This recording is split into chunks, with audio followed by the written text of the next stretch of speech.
Lundi 16 janvier 2023, Le contrat de la dîme. nous vous accueillons de nouveau sur votre chaîne, L'Aventure dans la Parole.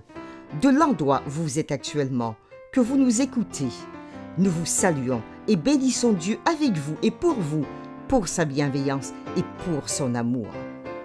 Qu'il nous enseigne dans son alliance avec nous.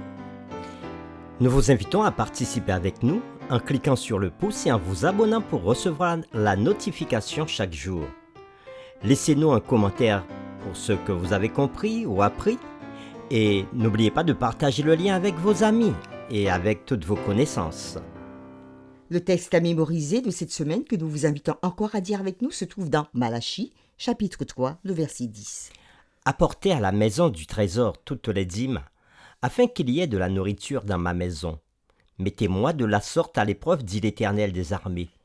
Et vous verrez, si je n'ouvre pas pour vous les écluses des cieux, si je ne répands pas sur vous la bénédiction en abondance. Qu'est-ce que la dîme et quel est son but? Où se trouve la maison du trésor? Que signifie le fait d'être fidèle dans le prélèvement de la dîme aujourd'hui? Les réflexions de cette semaine nous aideront à répondre à ces questions. Toute cette semaine, nous parlons du contrat de la dîme. Et la séquence précédente, nous avons parlé de la dîme qui représente un dixième du revenu, c'est-à-dire sur 10 euros, 1 euro est mis de côté. Sur 50 euros, 5 euros est mis de côté. Ou encore sur 2000 euros, 200 euros sont mis de côté pour Dieu. Et aujourd'hui, nous présenterons la séquence Où se trouve la maison du trésor? Nous allons relire Malachie chapitre 3, le verset 10, qui est notre verset à mémoriser de cette semaine, et nous répondrons à cette question. Que pouvons-nous apprendre de ce verset sur l'endroit où notre dîme devait être rendue? Malachie chapitre 3 verset 10. Apportez à la maison du trésor toutes les dîmes, afin qu'il y ait de la nourriture dans ma maison. Mettez-moi de la sorte à l'épreuve, dit l'Éternel des armées. Et vous verrez si je n'ouvre pas pour vous les écluses des cieux, si je ne répands pas sur vous la bénédiction en abondance. Après la lecture de ce texte, qui se trouve dans Malachie chapitre 3, verset 10, nous répondons à la question « Que pouvons-nous apprendre de ce verset sur l'endroit où notre dîme devrait être rendue ?» Bien qu'il n'y ait pas de directive spécifique dans ce texte, il est néanmoins évident que le peuple de Dieu savait ce que signifiait « maison du trésor ». Dieu inclut ceci dans cette directive et il dit « afin qu'il y ait de la nourriture dans ma maison ».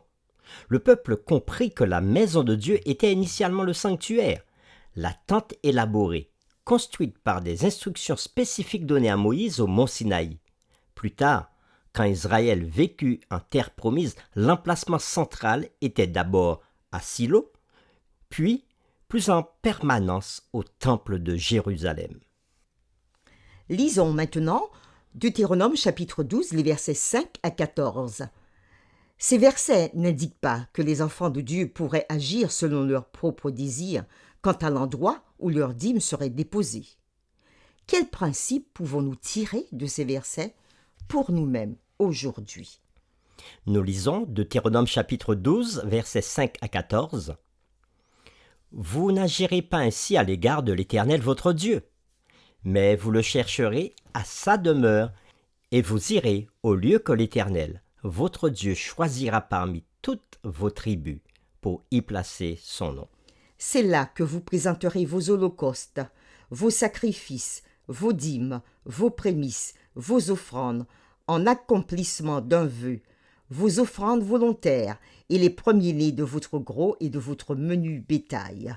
C'est là que vous mangerez devant l'Éternel, votre Dieu, et que, vous et vos familles, vous ferez servir à votre joie tous les biens par lesquels l'Éternel, votre Dieu, vous aura béni. Vous n'agirez donc pas comme nous le faisons maintenant ici, où chacun fait ce qui lui semble bon, parce que vous n'êtes point encore arrivés dans le lieu de repos et dans l'héritage que l'Éternel votre Dieu vous donne. Mais vous passerez le Jourdain, et vous habiterez dans le pays dont l'Éternel votre Dieu vous mettra en possession. Il vous donnera du repos, après vous avoir délivré de tous vos ennemis qui vous entourent, et vous vous établirez en sécurité. Alors il y aura un lieu que l'Éternel, votre Dieu, choisira pour y faire résider son nom. C'est là que vous présenterez tout ce que je vous ordonne, vos holocaustes, vos sacrifices, vos dîmes, vos prémices et les offrandes choisies que vous ferez à l'Éternel pour accomplir vos vœux.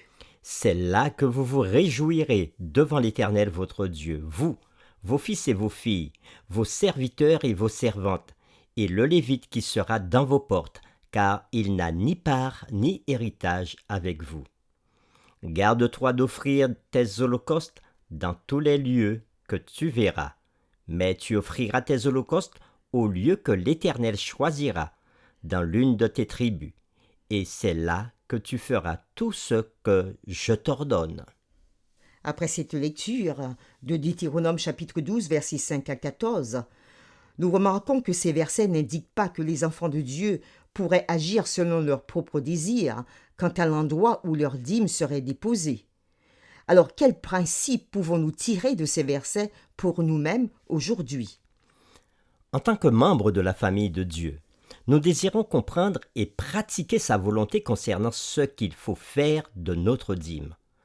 Dans le récit biblique, nous apprenons que 3 fois par an, la Pâque, la Pentecôte et la fête des tabernacles, le peuple de Dieu devait se rendre à Jérusalem pour apporter personnellement sa dîme et ses offrandes, louer et adorer Dieu. Nous pouvons le lire dans Exode chapitre 23, versets 14 à 17.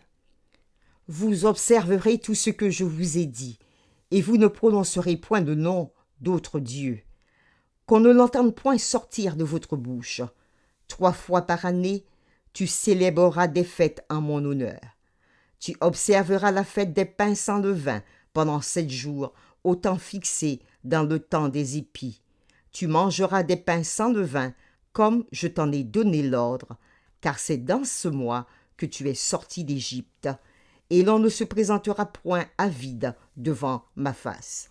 Tu observeras la fête de la moisson, des prémices de ton travail, de ce que tu auras semé dans les champs, et la fête de la récolte à la fin de l'année, quand tu recueilleras des champs le fruit de ton travail.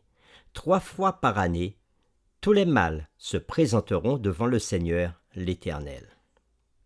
Fin de la lecture. Dans ce texte, nous repérons la fête des pains sans levain qui représente la Pâque, La fête de la moisson, des prémices de ton travail, représente la Pentecôte. et la fête de la récolte à la fin de l'année représente la fête des tabernacles. Oui, le peuple de Dieu devait se rendre à Jérusalem durant ces fêtes pour apporter personnellement sa dîme et ses offrandes, louer et adorer Dieu. Puis, les Lévites distribuaient la dîme à leurs frères sur toute la terre d'Israël. Nous pouvons voir cela dans 2 Chroniques chapitre 31 versets 11 à 21, Néhémie chapitre 12 versets 44 à 47 et Néhémie chapitre 13 versets 8 à 14. Lisons premièrement 2 Chroniques chapitre 31 versets 11 à 21. Ézéchias donna l'ordre de préparer les chambres dans la maison de l'Éternel et on les prépara. On y apporta fidèlement les offrandes, la dîme et les choses saintes. Le Lévite Conania en eut l'intendance et son frère Shimei était en second. Jéel, Azazia, Nachat, Azaël, Jérimoth, Josabad, Éliel, Jismakia, Machat, Benaja étaient employés sous la direction de Conania et de son frère Shimei, d'après l'ordre du roi Ézéchias et d'Azaria, chef de la maison de Dieu. Le Lévite Coré, fils de Jimna, portier de l'Orient, avait l'intendance des dons volontaires faits à Dieu pour distribuer ce qui était présenté à l'Éternel par élévation et les choses très saintes. Dans les villes sacerdotales, Édem, Midjamin, Josué, Shemaéja, Amaria et Shekania étaient placés sous sa direction pour faire fidèlement les distributions à leurs frères, grands et petits, selon leur division. aux mâles enregistrés depuis l'âge de 3 ans et au-dessus, à tous ceux qui entraient journellement dans la maison de l'Éternel pour faire leur service selon leurs fonctions et selon leur division, aux sacrificateurs enregistrés d'après leur maison paternelle, et aux Lévites de 20 ans et au-dessus selon leurs fonctions et selon leur division, à ceux de toute l'assemblée enregistrés avec tous leurs petits-enfants, leurs femmes, leurs fils et leurs filles, car ils se consacraient fidèlement au service du sanctuaire. Et pour les fils d'Aaron, les sacrificateurs qui demeuraient à la campagne dans les banlieues de leur ville, il y avait dans chaque ville des hommes désignés par leur nom pour distribuer les portions à tous les mâles des sacrificateurs et à tous les Lévites enregistrés. Voilà ce que fit Ézéchias dans tout Juda. Il fit ce qui est bien, ce qui est droit, ce qui est vrai devant l'Éternel son Dieu. Il agit de tout son cœur et il réussit dans tout ce qu'il entreprit, en recherchant son Dieu pour le service de la maison de Dieu, pour la loi et pour les commandements. Et nous lisons maintenant dans Néhémie chapitre 12, les versets 44 à 47. En ce jour, on établit des hommes ayant la surveillance des chambres qui servaient de magasins pour les offrandes, les prémices et les dîmes, et on les chargea de recueillir du territoire des villes les portions assignées par la loi aux sacrificateurs et aux Lévites. Car Juda se réjouissait de ce que les sacrificateurs et les Lévites étaient à leur poste, observant tout ce qui concerne le service de Dieu et des purifications. Les chantres et les portiers remplissaient aussi leurs fonctions selon l'ordre de David et de Salomon son fils, car autrefois, du temps de David et d'Asaph, il y avait des chefs de chantres et des chants de louanges et d'actions de grâce en l'honneur de Dieu. Tout Israël, au temps de Zorobabel et de Néhémie, donna les portions des chantres et des portiers jour après jour. On donna aux Lévites les choses consacrées et les Lévites donnèrent aux fils d'Aaron les choses consacrées. Nous lirons maintenant dans Néhémie chapitre 13 les versets 4 à 14. Avant cela, le sacrificateur Éliachib, établi dans les chambres de la maison de notre Dieu et parent de Tobija, avait disposé pour lui une grande chambre où l'on mettait auparavant les offrandes, l'encens, les ustensiles, la dîme du blé, du mou et de l'huile, ce qui était ordonné pour les Lévites, les chantres et les portiers, et ce qui était prélevé pour les sacrificateurs. Je n'étais point à Jérusalem quand tout cela eut lieu, car j'étais retourné auprès du roi la 32e année d'Artaxerxès, roi de Babylone. À la fin de l'année, j'obtins du roi la permission de revenir à Jérusalem, et je m'aperçus du mal qu'avait fait Éliachib en disposant une chambre pour Tobija dans les parvis de la maison de Dieu. J'en éprouvai un vif déplaisir, et je jetai hors de la chambre tous les objets qui appartenaient à Tobija. J'ordonnai qu'on purifiât la chambre, et j'y replaçai les ustensiles de la maison de Dieu, les offrandes et l'encens. J'appris aussi que les portions des Lévites n'avaient point été livrées, et que les Lévites et les chantres chargés du service s'étaient enfuis chacun dans son territoire. Je fis des réprimandes aux magistrats et je dis, « Pourquoi la maison de Dieu a-t-elle été abandonnée ?» Et je rassemblai les Lévites et les chantres, et je les remis à leur poste. Alors tout Juda apporta dans les magasins la dîme du blé, du mou et de l'huile. Je confiai la surveillance des magasins à Shélémia, le sacrificateur, à Tsadok, le scribe, et à Pédaja, l'un des Lévites, et je leur adjoignis Hanan, fils de Zakur, fils de Matania, car ils avaient la réputation d'être fidèles. Ils furent chargés de faire des distributions à leurs frères. Souviens-toi de moi, ô mon Dieu, à cause de cela, et n'oublie pas mes actes de pitié à l'égard de la maison de mon Dieu et des choses qui doivent être observées. Dans ces différents textes, nous remarquons qu'à différents moments de l'histoire du peuple de Dieu, les Lévites distribuaient la dîme à leurs frères sur toute la terre d'Israël. En harmonie avec ce principe biblique de maison du trésor, l'Église adventiste du 7e jour a désigné les fédérations, les missions et les unions d'églises locales comme étant des maisons du trésor au nom de l'Église mondiale et à partir desquelles les serviteurs de Dieu sont rémunérés. Pour la commodité des membres d'Église, la dîme est apportée à l'Église locale, lieu où, dans le cadre de leur expérience de culte, les membres apportent leurs dîmes et leurs offrandes à Dieu, bien que certains utilisent le système de paiement en ligne. Les trésoriers locaux transmettent ensuite la dîme à la maison du trésor de la fédération. Ce système de gestion de la dîme, décrit et ordonné par Dieu, permet à l'Église adventiste du 7e jour d'avoir un impact mondial et croissant dans le monde pour proclamer le message de l'Évangile et du retour de Jésus. Pour terminer, réfléchissons à cette question. Imaginez que chacun décide de donner la dîme à qui il veut, au détriment de l'Église elle-même. Qu'arriverait-il à votre Église? Qu'arriverait-il à notre Église? Pourquoi cette pratique est-elle donc une si mauvaise idée et contraire aux Écritures? Nous vous invitons à prier avec nous. Père éternel, tu avais institué comment apporter la dîme et les offrandes, où apporter ces dîmes et ces offrandes, et comment les utiliser. Tu l'as institué en Israël depuis l'époque de Moïse, où il avait donné des instructions.